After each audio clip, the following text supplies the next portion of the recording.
இதான் பிரச்சனையே. ஆத்வாய் பூரா மூடி வச்சாங்க. ஒரு வீடு கொடுத்தாங்கன்னா உயரமா இருக்குமே. பூரா வீடுனால உள்ள போய் இருக்க முடியல. ஆமா. இங்க வந்து பாருங்க, நீங்க வீட்டுக்கு வந்து பாருங்க எப்படி இருக்குன்னு. பச்சை புள்ள இருக்குனே.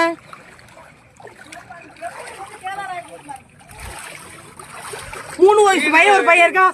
8 மாசம் புள்ள ஒரு புள்ள இருக்குனே. பாருங்க இந்த வீட்டுக்குள்ள எப்படி இருக்கு. இப்படி இருந்தா இந்த அரசாங்கம் கண்டுக்கிறாம இருக்கு. இந்த அரசாங்கம் என்ன செய்யுது? இந்த அரசாங்கம் தூங்குதா? இந்த அரசாங்கம் ஏன் இப்படி பஞ்சாயத்துக்குள்ள வேலை ஆகல. நாங்க 80 வருஷமா எப்ப இந்திரா காந்தி பீரியட்ல கொடுத்த இடம் தானே. இந்திரா காந்தி பீரியட்ல கொடுத்த இடம் 51ல கொடுத்த இடம். வேலு முனியாண்டி நீங்க வேணா ரெக்கார்ட் எடுத்து பாருங்க. இது தொட்டிக்கு வீடு எல்லாம் எங்களுக்கு சொல்லவும் முடியல. குடிச்சு வர திருத்த மாத்துன்னு விட்டாரு. அதையும் தர மாட்டாங்க. நாங்களும் எத்தனையோ முறை அன்பான முறை கேட்டோம். இந்த தலைமுறை வர்றது இந்த தண்ணி வர்றது இந்த பஞ்சாயத்து நல்லாவே தெரியும். நல்லாவே தெரியும். அரசு வருஷம் தண்ணி ஐயத்தோப்பு